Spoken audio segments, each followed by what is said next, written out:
Aujourd'hui, on démêle ensemble le vrai du faux sur les legs, un sujet souvent mal compris et pourtant essentiel pour transmettre à une cause qui nous tient à cœur. Je ne peux pas léguer à la fondation car j'ai des enfants. C'est un mythe. Il est tout à fait possible de léguer à la Fondation des hôpitaux, même en ayant des enfants. Il est vrai que le Code civil protège vos enfants en leur réservant une part de votre patrimoine que l'on appelle la réserve héréditaire. Mais vous disposez aussi d'une quotité disponible, c'est-à-dire une part dont vous pouvez disposer librement au profit d'une personne ou d'une cause qui vous tient à cœur. Cette quotité varie en fonction du nombre d'enfants. Si vous laissez un enfant, vous pouvez transmettre jusqu'à la moitié de votre patrimoine, en présence de 2 enfants jusqu'au tiers, en présence de 3 enfants ou plus jusqu'au quart. Notez qu'en l'absence d'enfants, le conjoint survivant bénéficie également d'une protection particulière. Il est donc important d'être bien conseillé pour agir en toute sérénité. Il n'est pas nécessaire d'avoir un grand patrimoine pour faire un leg ou souscrire une assurance vie. C'est vrai, il n'y a aucun montant minimum pour léguer ou désigner la Fondation des hôpitaux en qualité de bénéficiaire de votre contrat d'assurance vie. Qu'il s'agisse d'un bien immobilier, d'une œuvre d'art ou d'une somme d'argent, même modeste, chaque geste compte et contribue à l'amélioration de la qualité de vie des patients, des soignants et des aidants.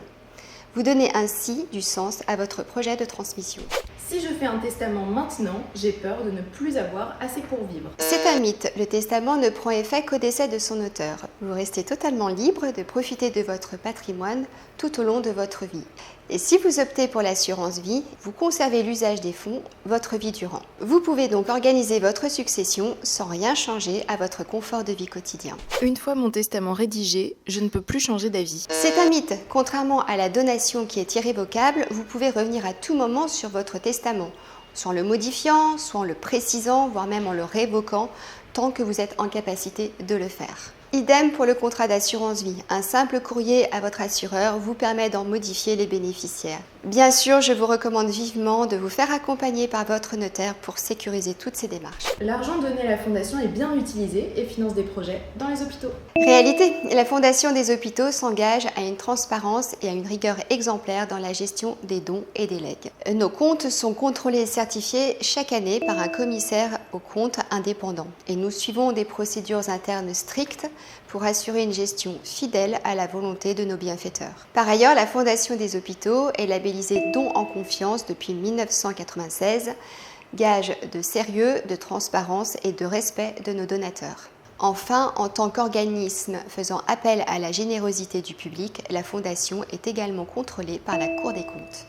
J'espère que ces éclaircissements vous auront permis d'y voir plus clair sur les legs et surtout leur importance pour nous permettre de financer des projets dans les hôpitaux. Et pour celles et ceux qui souhaitent en savoir plus sur les legs et plus généralement sur les libéralités au profit de la Fondation des hôpitaux, n'hésitez pas à me contacter. À très bientôt.